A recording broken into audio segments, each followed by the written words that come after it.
Hello, du har ringet til Master Jacobi. Jeg er i øjeblikket på Sunny Beach og efterladt min telefon i Danmark. Men læg en besked efter klartonen. May the force be with you all.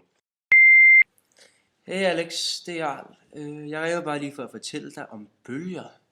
Altså, de fleste forbinder ordet bølger med de bølger, vi kan se på havet. Men bølger er meget mere end det. Definitionen på en bølge er en bevægelse, der transporterer energi fra sted til sted. Der findes to typer af bølger. De kaldes tværbølger og længdebølger. Lys, der er en elektromagnetisk bølge, er en tværbølge. Lydbølger svinger i samme retning som udbredelsesretning. De er altså et eksempel på længdebølger. Bølgen svinger om ligevægtsstilling, det vil sige nulpunktet, hvis der ikke var en bølge. For vandbølger er nulpunktet vandoverfladen, hvis der ingen bølger var. Højden fra ligevægtsstilling til bølgens top kaldes amplituden. Længden mellem to bølgetoppe kaldes bølgelængden.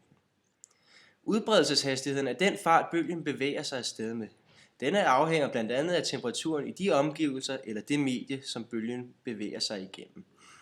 Den tid, det tager fra bølgetop passerer et punkt til det næste bølgetop passerer det samme punkt, kaldes perioden eller svingningstiden. Frekvensen fortæller, hvor mange bølgetop, der passerer per tid. Nu tænker du sikkert, hvad må der ske, når to bølgetoppe møder og rammer hinanden? Og du tænker helt rigtigt. Dette fænomen kalder vi interferens, og det kan forløbe på to måder.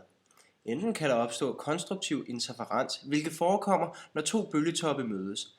Dette giver et forøget udsving, for når bølger kolliderer, bevæger de sig hen over hinanden, ikke igennem.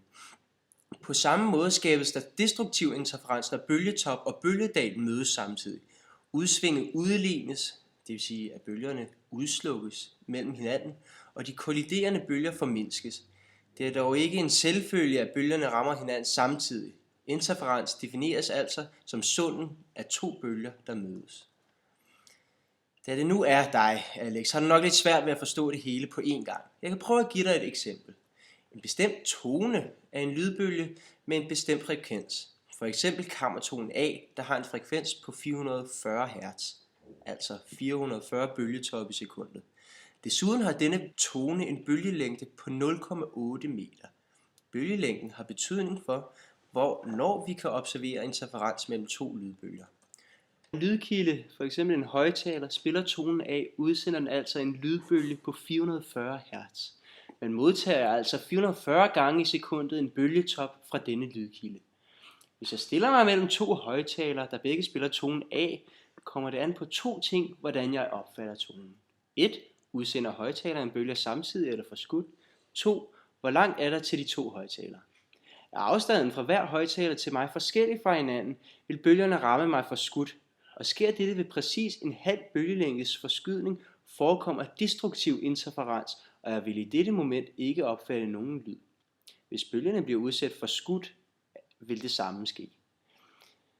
Hvis bølgetoppene rammer mig samtidig, vil den nævnte konstruktive interferens opstå, og jeg vil der skrige i chok over den voldsomme lydstyrke, da bølgernes amplitude ligger sig oven på hinanden.